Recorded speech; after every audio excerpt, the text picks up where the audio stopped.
What's going on, everybody, and welcome to the Prop Queen Pod here on this Thursday. I'm the Prop Queen, Ariel Epstein. I also forgot to boost my seat. Damn it. I usually have this thing I sit on, but I guess today I'll just sit on my own legs. Okay. Forgot to do that. We've got Dane Martinez coming on the show today. He's going to give out props for MLB. We actually haven't spoken about the NFL yet on the show, which is crazy since the NFL is king. However, Dane's going to talk NFL draft. He's going to talk NFL teams that we should be keeping a close eye on, what to look out for when looking for futures coming up in probably a few months. It's baseball season, so we'll talk baseball too. Supposed to have Joba Chamberlain on. He hasn't answered me. It's why I'm a little bit late trying to figure that out. But hopefully Joba does come on at 5:30 p.m. Eastern time. Joba is a pitcher that I loved growing up with the Yankees, spent some time in Milwaukee as well. Was really going to ask him a question that I've been dying to ask him since I was 9 or 10 years old. I know he'll come on the show at some point. If it's not today, he'll definitely make his way back. You guys know that yesterday really pissed me off. Yesterday was horrible. Absolute disaster. Since 2 p.m. Eastern time, the day went completely south. Instead of me just completely ranting about why my day sucked yesterday, I'm going to show you, and I didn't bet this game. However, there is a game that yesterday pretty much explains how I felt the day was. Thought I was going to win or at least come close and then just fell short. Here's how I felt yesterday. Miguel Vargas swings at the first one. It gets through to left field. One comes in, and we might have an injury. Oh, no. Talkman comes up and can't score. Yeah, that was my day. Limped my way home. Just fell short of every freaking game. We'll start with the A's, who were my fishy line of the day. Well, that didn't work out. The Braves were also my fishy line of the day. That didn't work out either. These two teams, atrocious yesterday. So I had the Athletics as the fishy line. They lose 2-1. They actually had runners on, too, I'm pretty sure, in the 9th inning. Didn't score. The Braves, they were up. They were up 2-1. Phillies come back, tied the game. The game gets tied at 3, going into the 9th inning. And, of course, the top of the 9th, the Phillies hit a go-ahead home run. The Braves don't do anything in the bottom of the 9th inning, so that fishy line lost by 1 run as well. That was my day yesterday, losing everything by a run, except for Shota Imanaga, who I lost by 2 strikeouts. His 5.5 strikeout prop yesterday I already ranted about, was annoyed about that. Anthony Davis did not have a good day. This is all from the newsletter, too, so I gave out props that I liked yesterday, and in the newsletter, so this is why my day was like the White Sox. I said yesterday that I liked XYZ on this show. Everything I said that I liked and I bet, lost. Everything that I had in the newsletter that I didn't bet, it all won. Anthony Davis I liked. Ryan Dunn was part of Royal Locks. Braves were part of Royal Locks. Shota Imanaga would have been he was a Royal Lock early in the day in social media. So all the stuff that I bet was right here in this PQ newsletter was wrong section. All this right here in the PQ newsletter was right. Didn't bet any of it. Dean Kramer, he ends up going under his 4.5 strikeout prop with 4 Ks and 4 2/3 innings. I thought that was going to lose to the D-backs, but it ended up hitting. Brandon Pfaadt was great. Not even close. 3 strikeouts. Went under 5.5 Ks. The Orioles not striking out much against righties. Pfaadt struggles against teams with low K rates. When I say struggles, I mean struggles to strike them out. Brandon Pfaadt under that hit. Tyler Mahle, he was one yesterday also. I put him in the fishy line section. I never really put strikeout props in a fishy line section, but Tyler Mahle was one that I definitely did because Tyler Mahle, his strikeout prop yesterday was 4.5. I thought that was weird that there was over minus 150 to the over. There were a few close calls in that game, but Mahle ended up going under like I thought he should have. But the fact that the juice was on the over was very bizarre to me in that matchup. Mally ends up going under, though, but it was really close. Like, I could see why the juice was on the over. There were a few times I thought it was going to hit. Taijuan Walker, of course, by that point yesterday night, when pretty much all the losses I had happened, I decided I'm not going to bet Taijuan Walker. I was done. Of course, he goes over 3.5 strikeouts. He ends up with 5 yesterday in 4 2/3 innings against the Braves. The Braves are still striking out a lot, guys. So keeping that in mind for tonight, potentially. Luka Doncic, he went off yesterday. I mean, I'm pretty sure his 30.5 points prop hit in almost the first half. In the first half, I think Luka had 30. So that was a no-sweat bet. Chet Holmgren also went over 5.5 rebounds. That was, I don't have the chart in front of me, but I know he's averaging just under 9 rebounds a game. What was that situation? In games on the second leg of a back-to-back, when all the starters are playing, Chet's averaging just under 9 rebounds a game. The Suns were without Kevin Durant. They're still without Kevin Durant. So the Suns without KD allow a lot of rebounds. That was the recap of yesterday. So yeah, yesterday sucked, which is why I decided to not bet anything today. This is what I said today. My New Year's resolution was to stay away from toxic people, toxic things. I continue to go back because I always see the best in people every time. I see the absolute best in everybody. I shouldn't do that. I try to see the best in afternoon baseball. I love day baseball. It makes me happy. I wake up in the morning. I say, oh my gosh, we have baseball in like 8 hours. It's fantastic. Just not to bet. Day baseball sucks to bet a lot of the time. Now you can find some edges. There are pitchers that pitch better in the daytime. I decided today, after yesterday, done. Shota Imanaga yesterday to not go over that strikeout prop just rubbed me the wrong way. Jessica Brand. This is why I like working with you, Ariel. Always good, hardworking attitude. Yeah, I don't give up. People were saying to me when they saw me tweet this today, you're giving up. Not giving up. I'm being smart. There was no edges. There was like 4 games today. Today sucked. The slate sucked. There was not many edges. Actually, I'll tell you where the edges were. I didn't bet it. Jonathan Cannon to go over 3.5 strikeouts against the Guardians. There are some teams this year that I'm confused with. Phillies, Guardians, Marlins. I'm trying to think of some others, but those are the ones that come to mind. For example, the Guardians. Last year, they were one of the lowest K rate teams in baseball. The Guardians were an under or nothing team last year. If a pitcher was starting against the Guardians last year, you had to bet the under. This year, Guardians are striking out a ton. I think now they're 6-3. I'm going to get the updated numbers now that the games are over today. So the Guardians this season, 6-3 righties are over under their K prop. Overall, 8-4 over under starting pitchers against the Guardians this year. Righties are averaging just under 6 strikeouts a game against the Guardians. Compare that to last year. The Guardians were averaging just over 4 strikeouts a game. That is almost 2 full strikeouts more that the Guardians are averaging this year against starting pitchers. Like what? So again, Jonathan Cannon's strikeout prop today being 3.5 didn't make much sense to me. Jonathan Cannon, he averages just on about 4.5 strikeouts a game dating back to last year against high K rate teams. The Guardians now have to be considered a high K rate team until further notice. It's just bizarre. Gavin Williams, my guy, he ended up going over his high strikeout prop today for Gavin. They call him Big Gav. Covered him in North Carolina since his freshman year at ECU. Big Gav, his 6.5 strikeout prop was over plus 120. He ends up with 7 against the White Sox. The White Sox this year, not striking out as much as last season, just under 5. So 4.8 is the exact number for strikeouts against righty starters this year. 4-6 over under their strikeout prop, righty starters this season against the White Sox.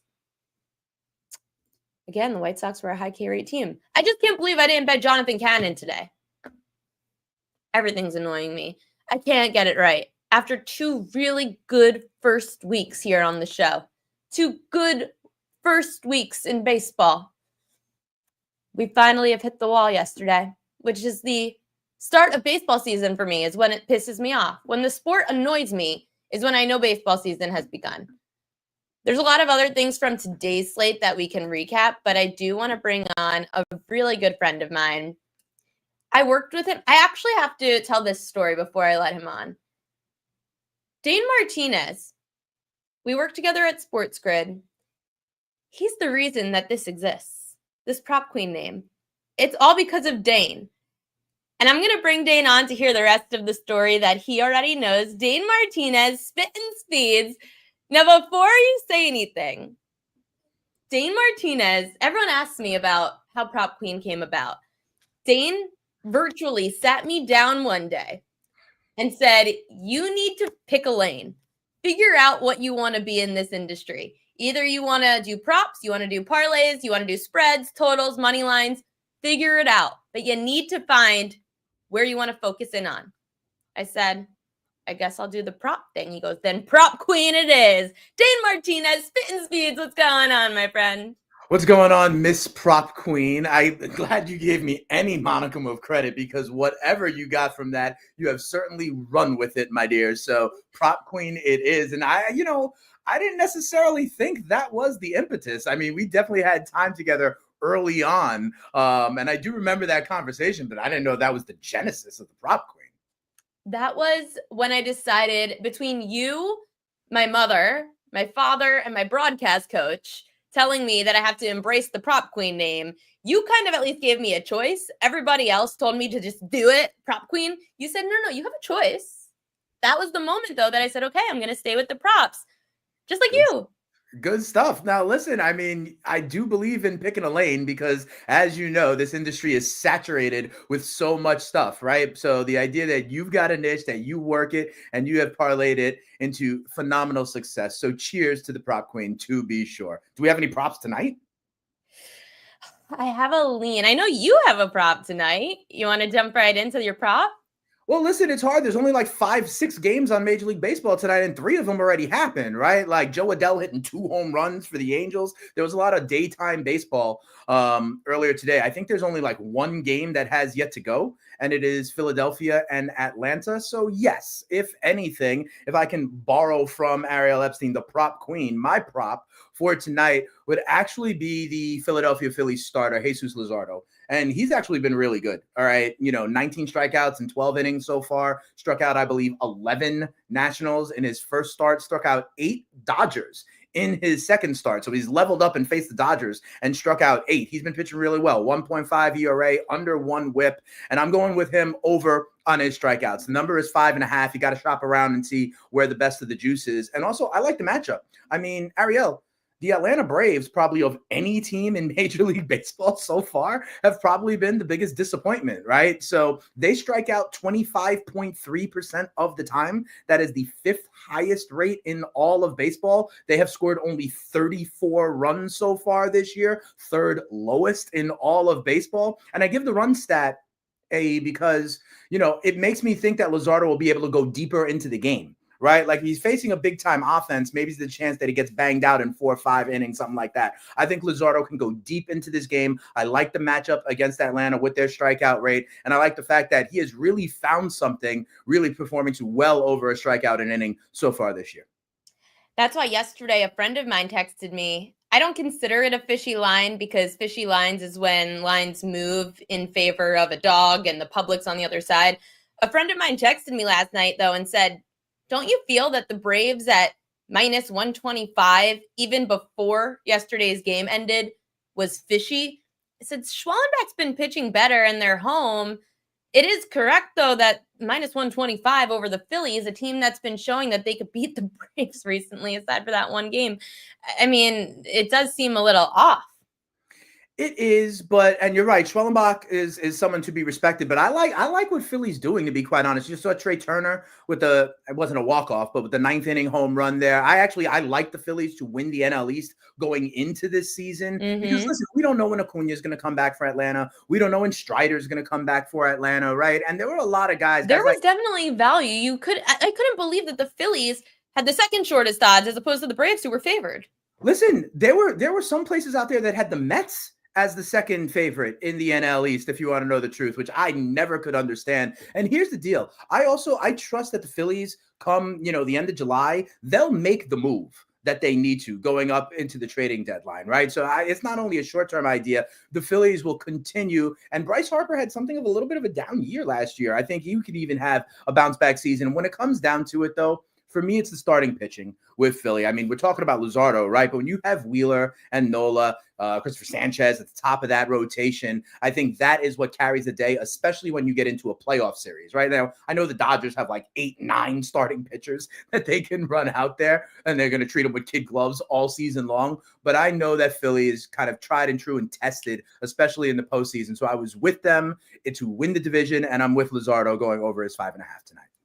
People sleeping on the fact the Phillies have a chip on their shoulder. They've made it very close, and they just can't get over the hump. So maybe this is the year for the Phillies. Now, your son is like a master bettor, and he's what, like 3? He is turning 3 in August. I literally on my radio show over on Sirius XM. We had him literally picking the playoff games. Okay, we had him literally picking the playoff games against the spread throughout the entire playoffs. And I kid you not. In the NFL? Yeah, in the NFL. And against the spread. And he literally was better than my co-host. And he was only 1 game behind me. So what I had to do was just follow his pick on the Super Bowl, because I couldn't risk going opposite of him and winding up in a tie. So I knew going into the Super Bowl, I was just going to mirror whatever he said to kind of maintain the lead. And I did ultimately win the tiebreaker with him, because I had Jalen Hurts to be the MVP. He had Saquon Barkley to be the MVP. So that's how we kind of split the difference on that. But he was all about the Eagles. I do, he's 2.5, right? So he definitely had a lean to anything that was an animal. Like he loves the Jaguars, for example, and we knew they weren't going to do anything, but he was on the Eagles the entire time. So you knew when to fade him. Yeah, you gotta know. I you have to know when to fade. I know when it's kind of an expert take at 2.5, and I also know when he might be just playing favorites. I was talking to John Yastrzemski. People know JJ from WFAN, The Ringer, his New York podcast. So he's having a kid next month, his first kid. We were talking about the proper age to first bring your child to a sporting event. What is the proper age to first bring your kid to a sporting event?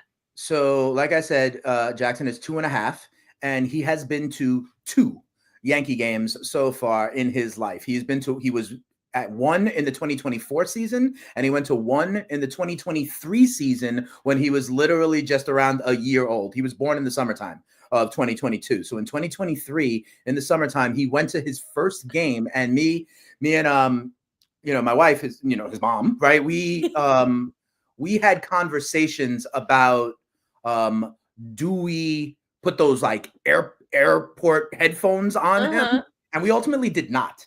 And it was okay. Although when the Yankees hit a home run and it started going wild and all, you could see him reacting to it. But we went away from the big old headphones as a parental decision. And I think it turned out to be okay. Get used to it. Yeah, you got to get used to it, especially here in New York, right? If he's going to be riding the subway, he's going to have sounds that he has to get accustomed to. I will say this. The game we went to when he was 1 year old was easier to manage than when he was 2. Because once you're 2, you're a little bit more squirmy. You're a little bit more mobile. I would say the same thing about a flight, JJ. It was all good when he was a newborn because he was just like this nebulous blob that would hang out and then fall asleep. Exactly. But now he's definitely, he can move a little bit more. So everything becomes a little bit more difficult. So that's my advice for you, JJ. Yeah, Dane's son, Jackson, a sharp at 2.5 years old. We'll switch to the NFL. I really haven't even spoken about the NFL yet, Dane, here on the show. It started baseball season. We're about to enter NBA playoffs, Stanley Cup playoffs, all that stuff. The NFL, though, it's pretty crazy. And you've got a YouTube page that you just started a few months ago on the JETS, Jets. Yeah. What's the outlook on the season for those Jets? And have you seen any futures or something pop up about them that you thought about? Sure. So here's the deal. And it's hard, right? Because here in New York, as you're a Jets fan, you're always trying to kind of win the offseason. We hear about all the splashy moves that people have made, but I don't think that's the way the new head coach, Aaron Glenn, the new GM, Darren Moji, are going to go about it. And quite frankly, I like that, Ariel. I'm more excited about kind of building the right way. The only 30-year-olds on their roster right now are the backup quarterback, Tyrod Taylor, the punter, the kicker, and the long snapper. That's it. Okay. So they are literally building young, building competition, trying to target guys in free agency that kind of are in their mid-20s, were top 2-round picks, and kind of like have still something to prove. I actually like the Justin Fields signing at quarterback because I want that dual threat quarterback. I think he is kind of in that same vein of like a Baker Mayfield, second act, can do it. We saw it with Sam Darnold last year in Minnesota. We've seen it with Jared Goff in Detroit. We've seen it even with guys like Geno Smith. They get away from the team that kind of drafted them, where the organization didn't really put and invest in them, put things around them, and they can actually still have a ceiling. I think Justin Fields is going to surprise a little bit. And, you know, his number one wide receiver when Justin Fields was at Ohio State, yeah, it was Garrett Wilson. So they have a little bit of a bromance. There's a bunch of other Buckeyes on the squad as well. So just like the Knicks are now like the Villanova Knicks, we're seeing something akin to that with the Ohio State Jets. But I actually like the way they are building. I think it is going to be a slow burn. You need to be patient with them. I don't think they're going 13-4 or anything like that. As for any draft props, and you see a ton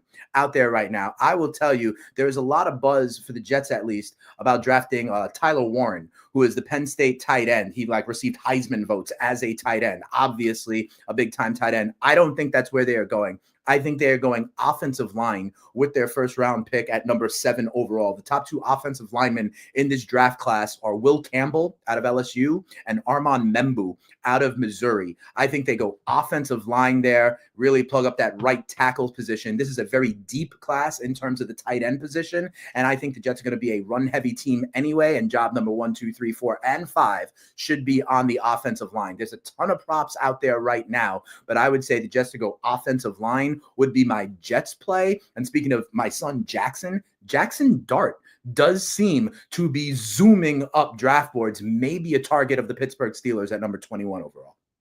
The Steelers have been so interesting to me. I keep seeing reports of them going out looking for quarterbacks. There's all the Aaron Rodgers hype going on off the field. What would you say the Steelers are going to do in this draft?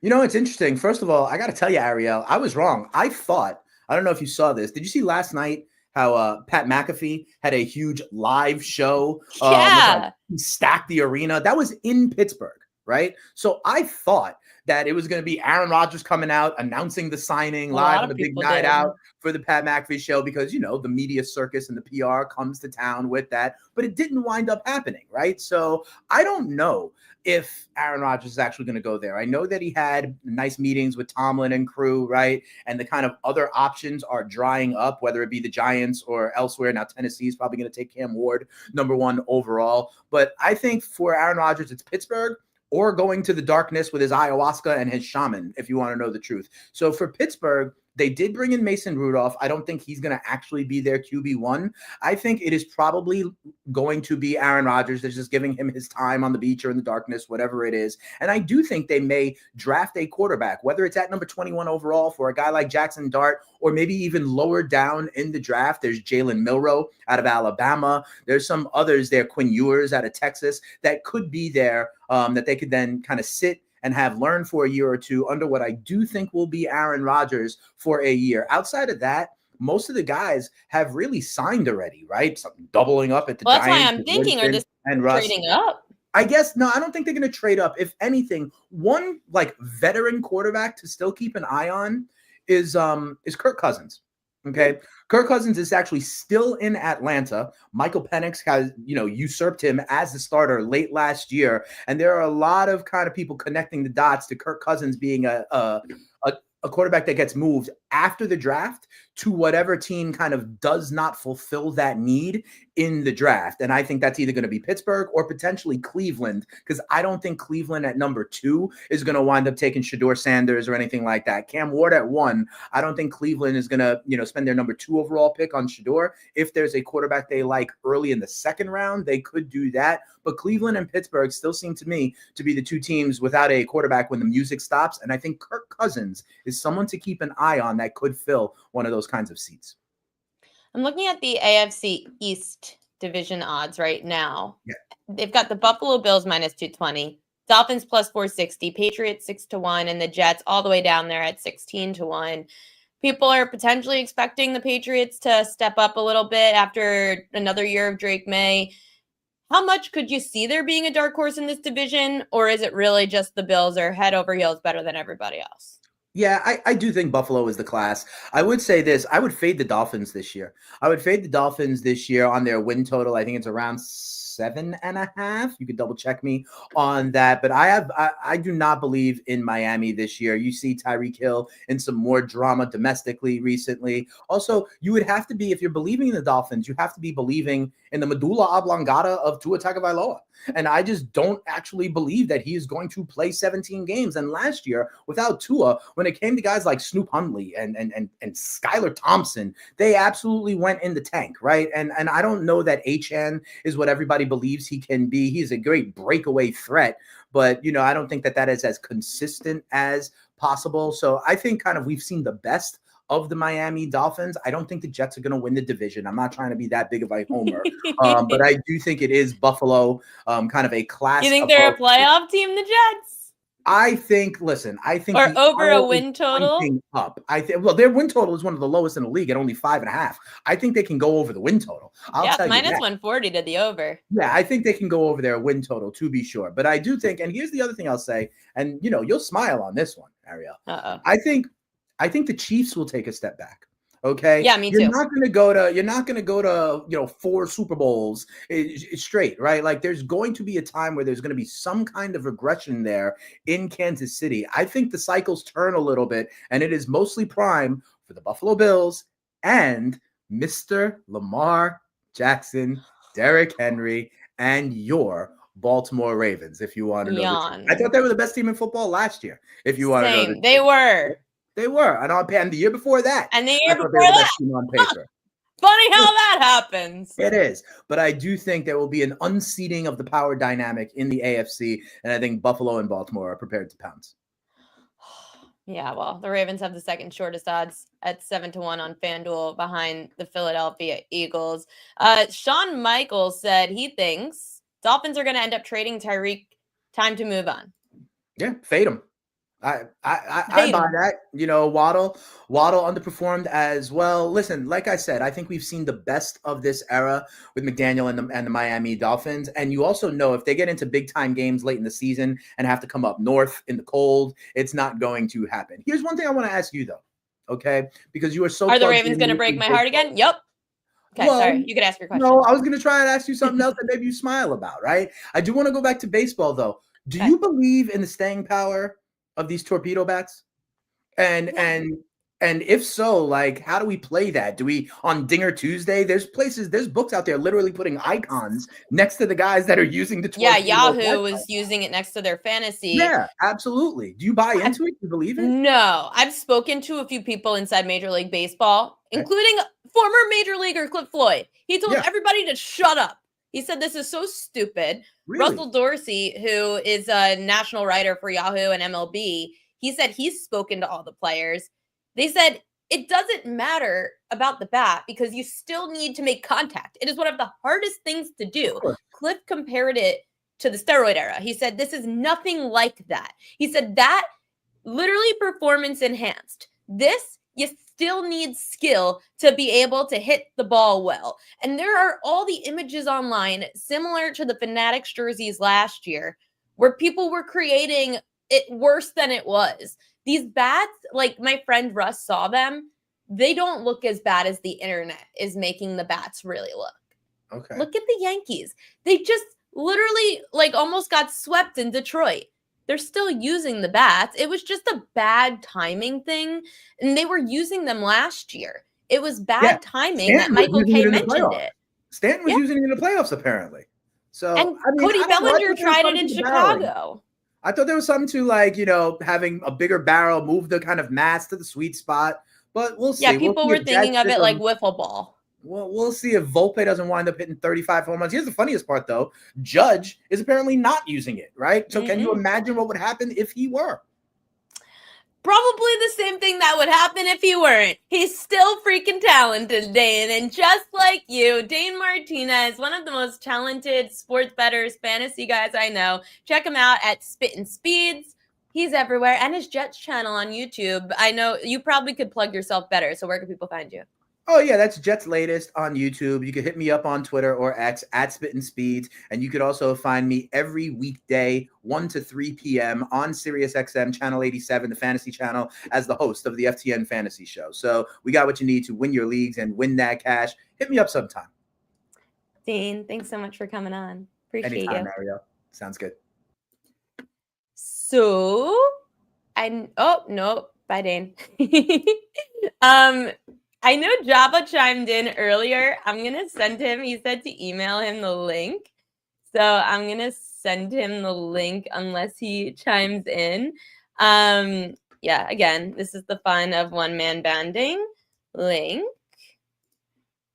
And let's see if let's see, invite guest. Sorry, everybody. 1 second. Just okay. So hopefully Joba chimes in soon. Thanks everyone for listening to Dane. He's awesome. Yeah, Dane was the reason for the Prop Queen name. So you guys should definitely check out all his stuff. He was doing a lot of stuff on YouTube about the NFL draft and what the Jets are going to do. The NFL draft is coming up. I mean, it is. NFL draft is April 24th. So there's lines up. Everyone should go take advantage of the NFL draft odds now. I've bet the NFL draft. It was like my favorite thing to do in COVID. You've got to bet them now, though. I'm telling you, the week of, those lines for the NFL draft move like mad.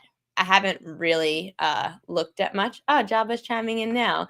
Joel says, Joba, we need relievers, please. LOL. Joba Chamberlain, former major leaguer. Oh, my goodness. Wait. There we go. What's going on, Joba? Nothing. Got it on. Relievers are people, too. Is that what that says? That's hilarious. Yep. You guys are like offensive linemen. People don't respect you enough. Yeah, I don't know what it is. We do the dirty work sometimes and don't get no credit, but that's the way we like it sometimes. I have to tell you, I've been waiting for a long time to ask you this question. I know we've talked a lot on social media. The biggest grudge I think I hold on the Yankees is with you. And you could tell me how much that this really impacted you, because I've been dying to know. When the Yankees switched you from reliever to a starter, it probably was you wanted to, but I'm still mad about it. It's just weird. I wouldn't say like mad, because I had only ever started. I'd never been in the pen, so that was all new to me, and so that was kind of the plan from the get-go. The only thing that I can say really is like, I wish it would have just been consistent. I wish it wouldn't have been like, okay, I get 10 days off here because of my innings, and if I get to the innings, then at the end of the year I could only throw 2 innings, 3 innings, 4 innings. So I could never win the game. I could only lose it. And so you go in kind of defeated when that happens, and they were trying to prevent me from blowing out, but we all seen how that went. It happened anyway. So I just wish there had been. That's what I'm saying. There was a lot of like, you were a starter, you were a reliever, you were a starter, reliever. You were so great out of the pen. You're one of my favorite relievers, not named Mariano Rivera. Yeah, it was just the back and forth, because I never knew. Like, they would sit me down and be like, okay, we're going to do this, but it kind of never stayed true to form in what they said. I mean, there was times where I would be in the game. They're like, okay, you're going to get to 50 pitches because we're going to transition you to start. Well, now they're just like, okay, we'll send you down. Well, the game ended up being closed a specific time. I remember it was in Baltimore, and it's a close game. So I come in, set up, Mo comes in, the game's over.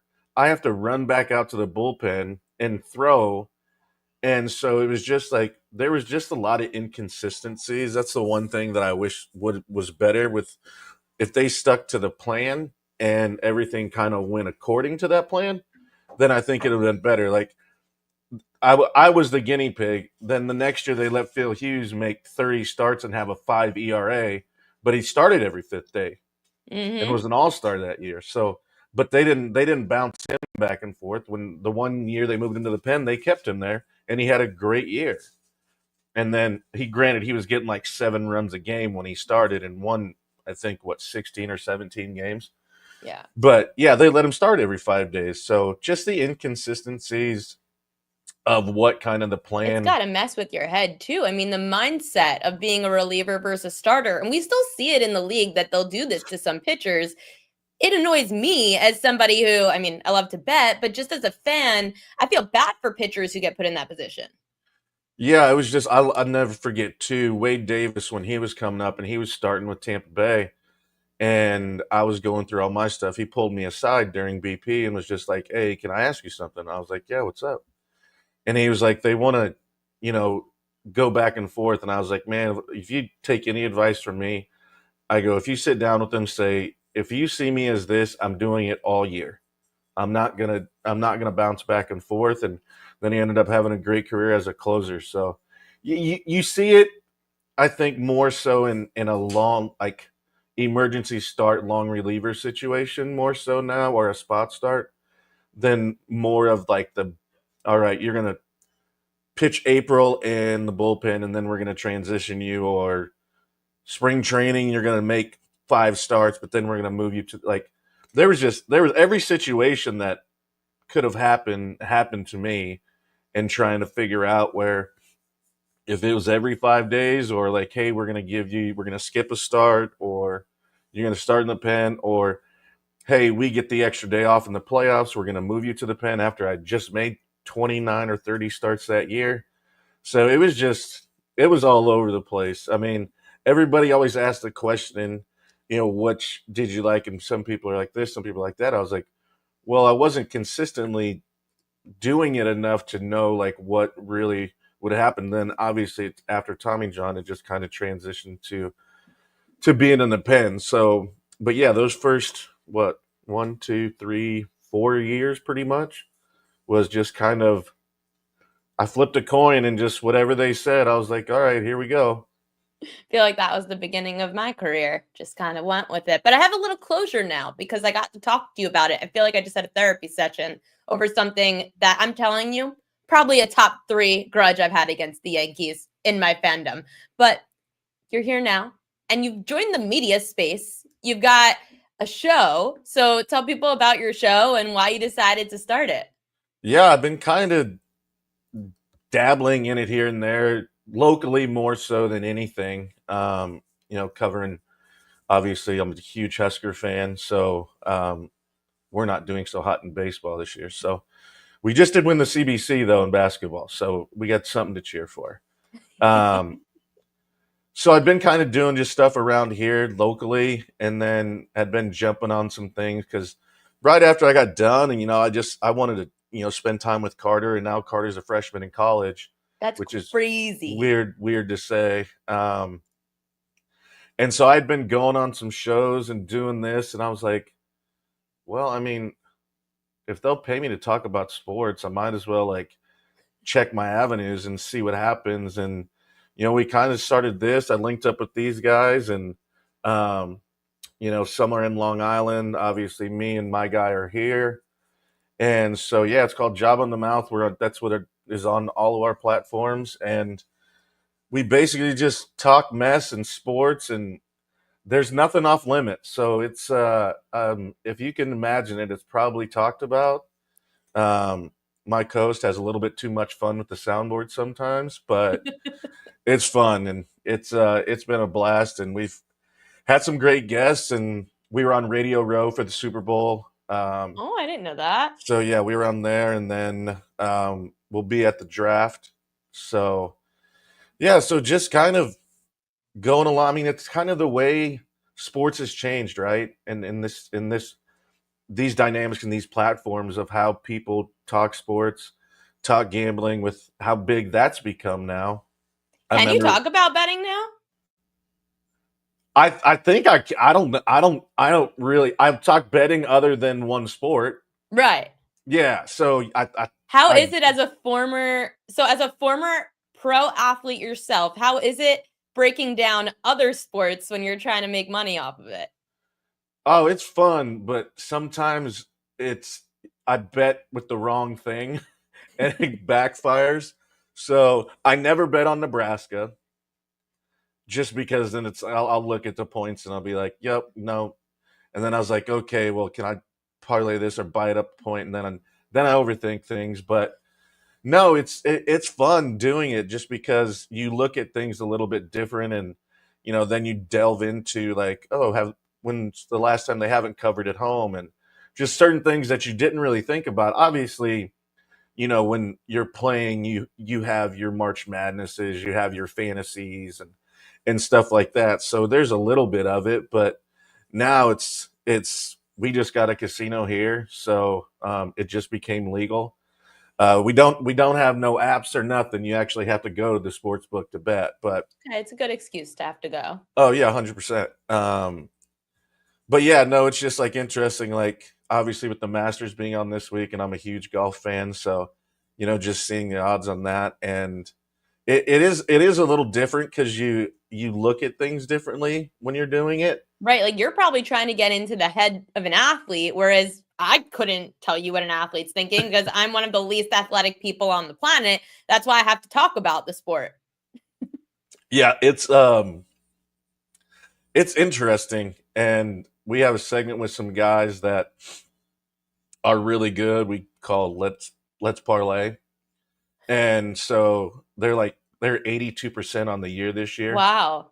And so they bet all the. I mean, we got one that'll bet the Canadian Football League. We got they do a lot of futures too, which is interesting. But yeah, it's sometimes you analytically want to do it as a host, but then you're like, okay, well, I know how this feels in this situation, and that's the way I looked at the Final Four, especially when you're talking about teenagers, really. Yeah. And So so young. yeah, it's crazy, and we saw how some of them folded at the end, and and I had this argument with my host because he blamed it all on coaching, and I'm like, I understand there's a bit of it when it comes to coaching, but you got to remember we're talking about teenagers, like my son's age. Like you've never been in that situation, so you don't know, and neither have I, so I can't talk about it. But it's like anything when things start going bad, it's contagious in a good way and a bad way, and then somebody tries to step up when somebody doesn't. And we saw the collapses in the second half in a few of those Sweet 16, Elite Eight, and Final Four games. And obviously the championship game, that ending was atrocious, but whatever.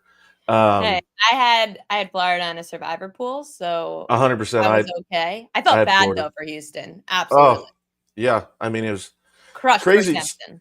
Oh, yeah. Crazy stats going in. I mean, the largest age gap. I mean, that was the youngest coach since, like, I think Jimmy V, they were 37. He was 39. But yeah, no, it was interesting because I did well because I bet like I was talking and asking my son, which is stupid to say, but I'm like he'd be like, yeah, it's a different situation. And half the time I ask him because he goes off the top of the dome. There was one year I think when the Warriors won in 6, I was like, Carter, who's gonna win? He called it, and I was like, it took him about 4 seconds and I was like, all right, Sometimes we overthink things, and 100%. some people just off the top, they know. I do want to ask you about something you do know. You were in Milwaukee too. You pitched with the Yankees in New York. Devin Williams comes over from Milwaukee, off to a rocky start, struggling. You're a small town guy too from Nebraska, so now coming to a big city. What's going on with Devin Williams? Oh man, you know what? It's tough. I actually had this conversation with everybody on X yesterday because they were panicking, and then a guy on my show was like, "Tell me he's going to be okay," and everybody's like, "Weather." I think it's a little bit of a culture shock. I think, especially for me, it wasn't because that was the only thing I knew immediately. For him, Milwaukee was a lot different than it is obviously in New York, and whether he'll admit it or not, and what's he going to say? Cold weather. We all play in cold weather. Like they brought that up a few times, and I'm like, that's everybody. But there's a different feel. I mean, you can call it pressure, but you're getting paid millions of dollars, so it's really not pressure. But I think the spectrum as a whole is so magnified. Like if he did this in Milwaukee, people probably wouldn't panic. Yeah, he had, a down year, but it wasn't like, holy cow, what are we going to do?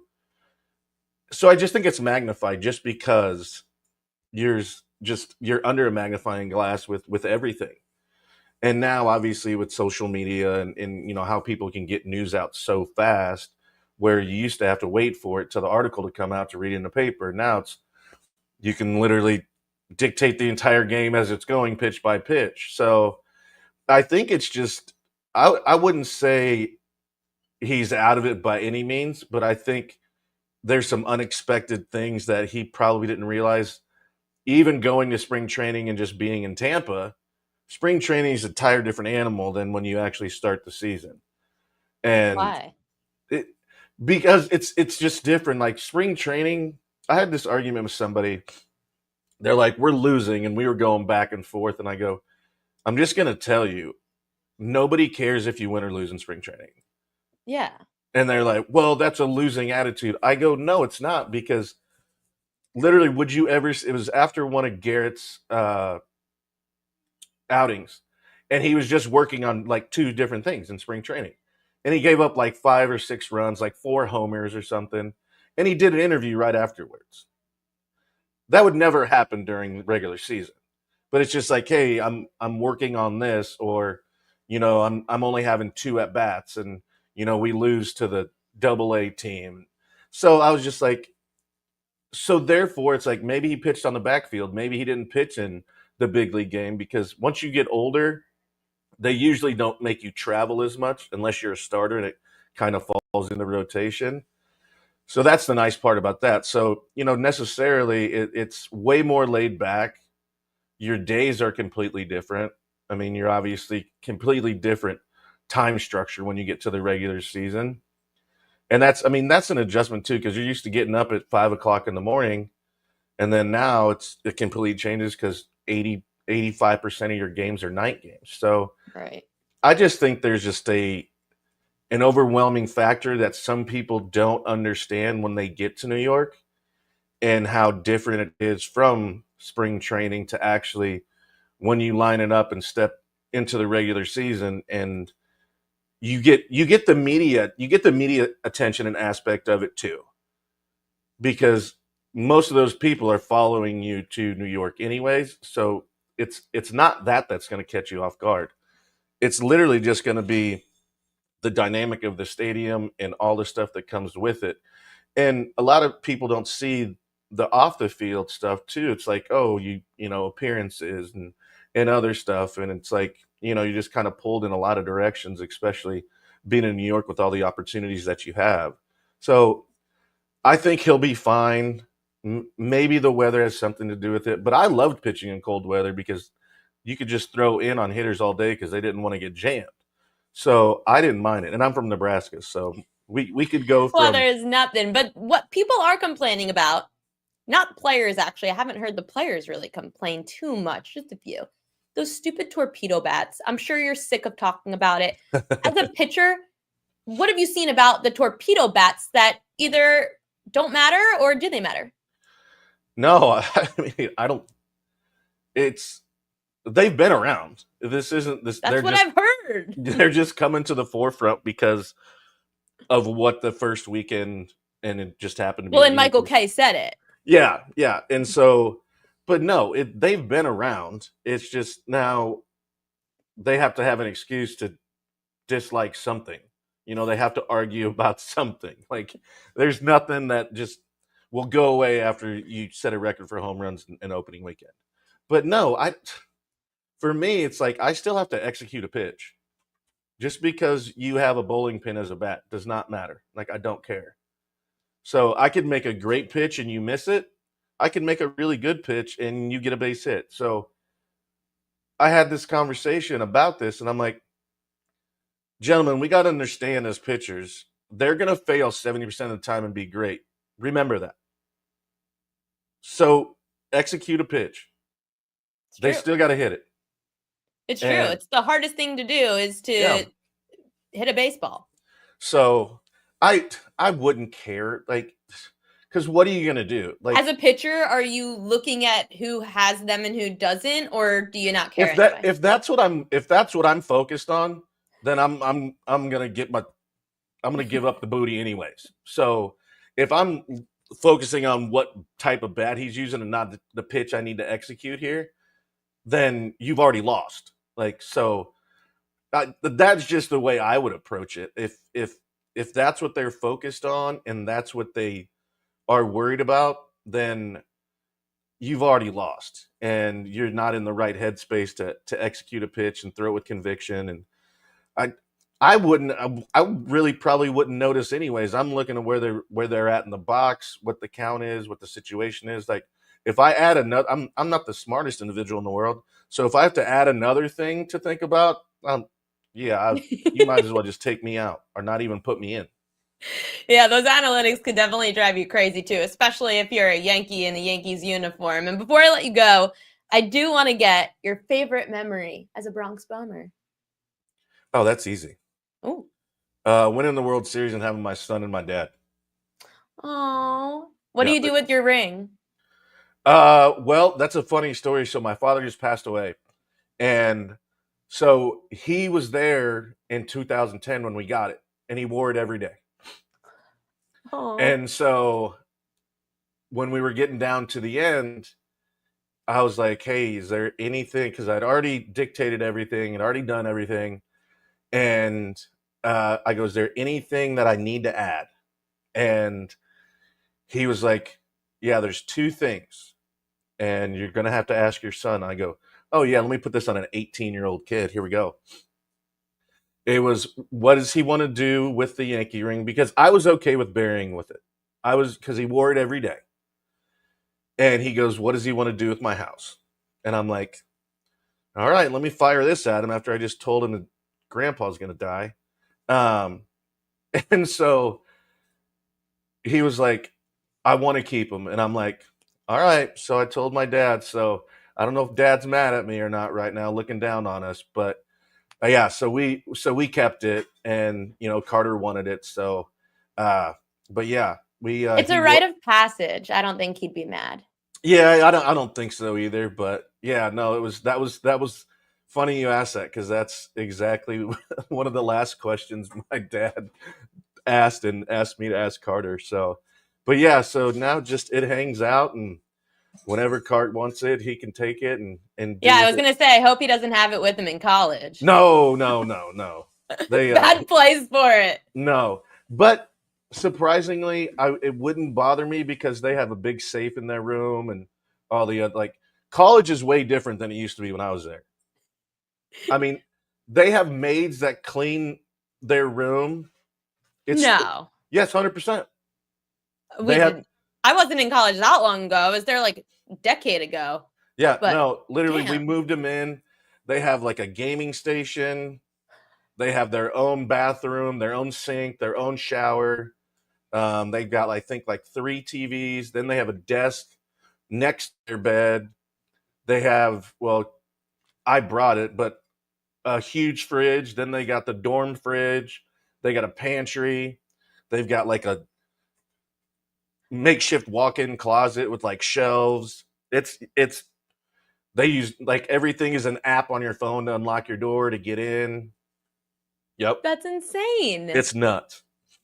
My apartment in Manhattan isn't even that advanced, please. Yeah, no, literally, I'm like, and they have like charging stations if your phone like dies and you need to get in. So they literally. Well, that's important because their life's on their phone these days. Oh, so well, yeah, and you can't get in your room unless you have it.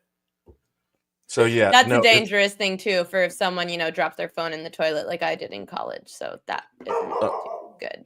Joba Chamberlain, thank you so much for joining the show. I could talk and ask you questions for a million hours, but I've got to sign off. So hope you have a great rest of your day, great weekend, and good luck to any bets you have that are not baseball. Sounds good. Have me on anytime. Thanks for having me. Thanks, Joba. Okay. Now, good thing that Joba took up a lot of time because today is a horrible day for sports betting.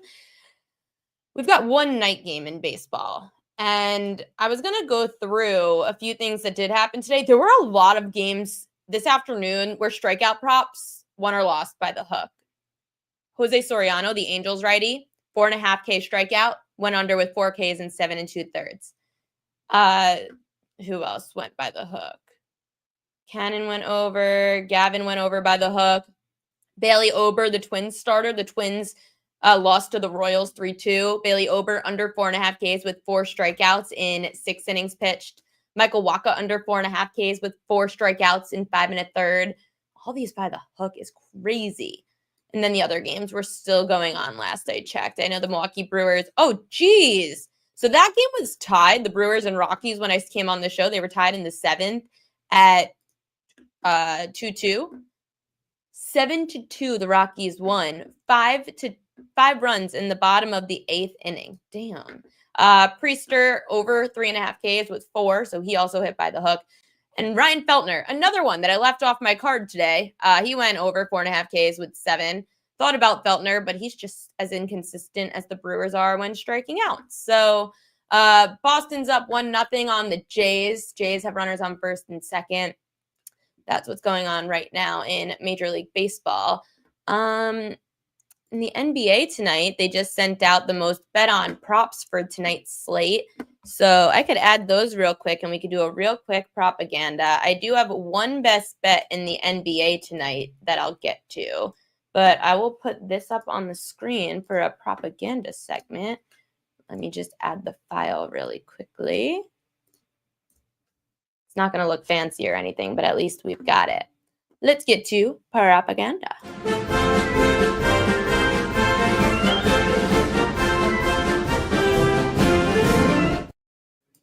These are the most bet-on props tonight, according to BetMGM in the NBA. Karl Anthony Towns over 1.5 3-pointers made. The Knicks are playing the Pistons tonight. That game, Pistons are 3.5-point favorites at home. Anthony Edwards over 38.5 total points, rebounds, and assists. I was looking into Anthony Edwards tonight, and I actually have a chart about Anthony Edwards. These are the rest of the most bet-on props for tonight. Cat over 2.5 assists. Desmond Bane over 5.5 rebounds, and Mike Conley over 1.5 threes. But here's the chart on the Minnesota Timberwolves. So against the bottom 10 defense this year, Anthony Edwards on the road is averaging just under 31 points a game. Anthony Edwards has been crushing against bottom 10 defenses. And this Memphis team, 8th most points per game allowed this year, 8th most points per game allowed since the All-Star break. They have been bad, and they allow guards to shoot the ball well. And Anthony Edwards, guard. His prop was 28.5 today. It went up to 29.5, went back down to 28.5. So a little bit of buyback there. But if you want to bet Anthony Edwards today, I'm not going to hate it. This is the only game in the NBA that really matters today is the Grizzlies and the T-Wolves. It matters for the playoffs. Everything else I didn't even look at. I just care about this game. My best bet of the day has to do with this game. So this is Royal Locks.